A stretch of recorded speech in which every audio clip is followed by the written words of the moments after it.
पहले बार कई बार के बाद ऐसा हुआ कि ब्राह्मण की भी संख्या काफ़ी आई हुई है, ज़्यादा थी। ज़्यादा आई हुई है।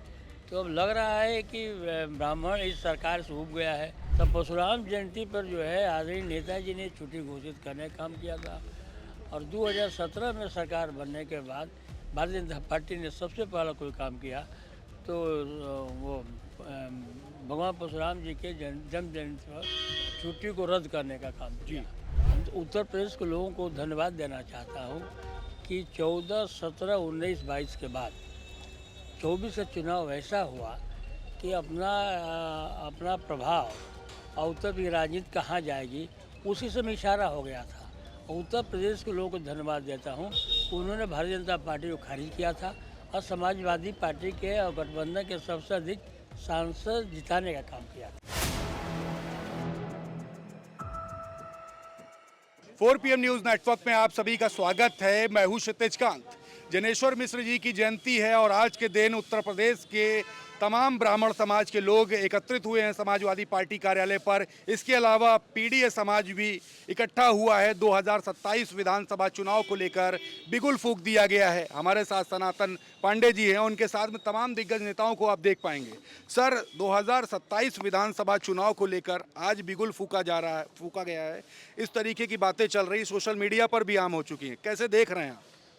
ये छोटे लोग जनेश्वर मिश्रा जी जी की देन है कि हम लोग राजनीति में खड़े हैं और इस मुकाम तक पहुँचे हैं। तो हम लोग की भी जिम्मेदारी बनती है कि हम लोग जो है अपने संपूर्ण जीवन उनके बताए हुए पथ चिन्हों पर चलें और जो उनकी सोच थी गरीब, मजदूर, किसान, नौजवान के प्रति, उस सोच को हम लोग आगे बढ़ाएं और संकल्प लें। आज उनके जन्मदिन पर इसी बात के लिए लोग बुलाए गए थे और प्रदेश से आए भी थे। उसमें चूँकि पहले बार कई बार के बाद ऐसा हुआ कि ब्राह्मण की भी संख्या काफ़ी आई हुई है, ज़्यादा थी। ज़्यादा आई हुई है। तो अब लग रहा है कि ब्राह्मण इस सरकार से उब गया है। चाहे जो भी समाजवादी पार्टी ने छोटे लोग जनेश्वर मिश्र के लिए जो किए, जो उन्होंने उनके नाम पर जनेश्वर मिश्रा गांव घोषित किए, सबसे बड़ा पार्क बनवाए और ब्राह्मणों के भगवान, जो ब्राह्मण कहते हैं कि हमारे भगवान कौन थे, तो ब्राह्मण झटके में बोल देते हैं कि परशुराम जी की हम संतान हैं। कहते हैं कि हम परशुराम जी की संतान हैं। जी तब परशुराम जयंती पर जो है आदरणीय नेताजी ने छुट्टी घोषित करने का काम किया था और 2017 में सरकार बनने के बाद भारतीय जनता पार्टी ने सबसे पहला कोई काम किया तो वो भगवान परशुराम जी के जन्म जयंती पर छुट्टी को रद्द करने का काम किया। लोग कहते हैं कि आप आज ऐसा क्यों नहीं, पिछले बार क्यों नहीं हुआ। तो लोग किसी भी चीज़ पर जो है थोड़ा उसको देखना चाहते हैं और ब्राह्मण जो है एक अफसोस में ही विचार है कि जगाना नहीं, पर अपने जाग गए हैं कि जो हमारी जिम्मेदारी है उसको निभाना चाहिए और ब्राह्मण ने मन बना लिया है। इस कार्यक्रम से इस बात का जो है आगाज़ हो गया है कि ब्राह्मणों ने मन बना लिया है कि हमसे पहले गलती हुई है, हमको समाजवाद का रास्ता नहीं छोड़ना चाहिए था, क्योंकि ब्राह्मण समाजवाद का सबसे बड़ा सिंबल है।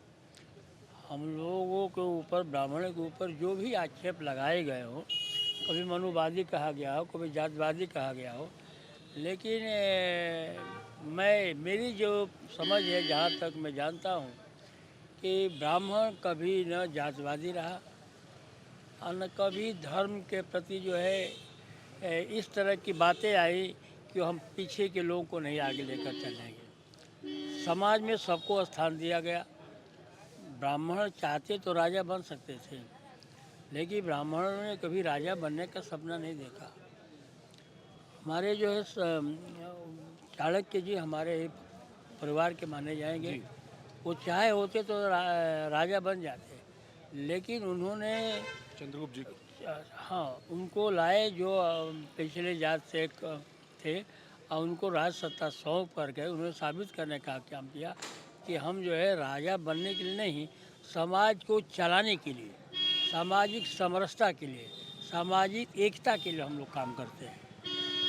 सर, क्या माना जाए, ये जो भारतीय जनता पार्टी के जो नए जो अध्यक्ष बने, इन्होंने जो पहली मीटिंग की विधायकों की, ब्राह्मण विधायकों की जो पहली मीटिंग थी, उसके बाद जो इनकी कार्रवाई रही है, क्या वो नासूर बन चुका है? अब माहौल वहाँ से ही बदलना चालू किया था, क्या अब बिल्कुल माहौल पलट चुका है? भाजपा के लिए वो नासूर बन चुका है?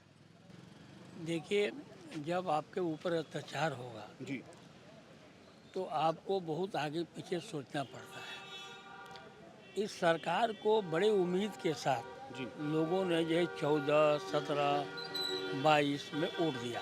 जी हम तो उत्तर प्रदेश के लोगों को धन्यवाद देना चाहता हूँ कि 14, 17, 19, 22 के बाद 24 का चुनाव ऐसा हुआ कि अपना प्रभाव और उत्तर की राजनीति कहाँ जाएगी उसी से में इशारा हो गया था। और उत्तर प्रदेश के लोगों को धन्यवाद देता हूँ, उन्होंने भारतीय जनता पार्टी को खारिज किया था और समाजवादी पार्टी के और गठबंधन के सबसे अधिक सांसद जिताने का काम किया था।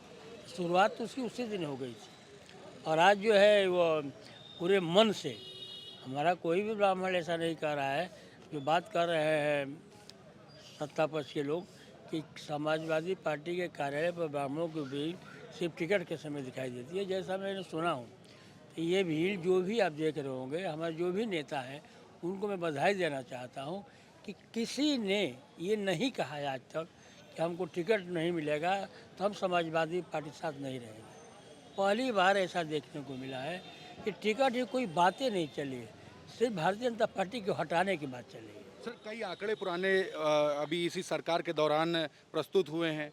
सपा सुप्रीमो अखिलेश यादव एक ऑडिट भी करते हैं, ऑडिट रिपोर्ट भी लेकर आते हैं, उसमें ब्राह्मणों के उत्पीड़न की भी बात दिखाई दी, कई फेक इनकाउंटर की भी बात होती है कि ब्राह्मणों के हुए हैं। क्या आपकी अगर सरकार आती तो इस सब की क्या पुनः जांच करवाएंगे, इस पर कड़ी कार्रवाई होगी? हमारे राष्ट्रीय अध्यक्ष जी ने आज मन से कहने का काम किया है कि हम ब्राह्मण के बड़े नेता आपको सुनते हैं लोग? पुनः जांच करवाएंगे जी और दोषी कोई भी होगा उसको सजा दी जाएगी।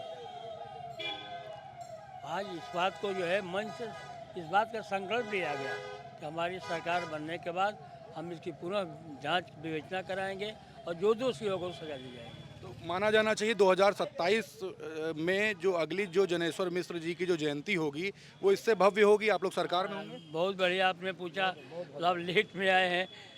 आज ही राष्ट्रीय अध्यक्ष जी ने इस बात को मन से कहा कि आज भारतीय जनता पार्टी की सरकार है और हमको कार्यक्रम करने के लिए जैसा परमिशन भी नहीं मिली? नहीं दिया गया जी। नहीं मिला है।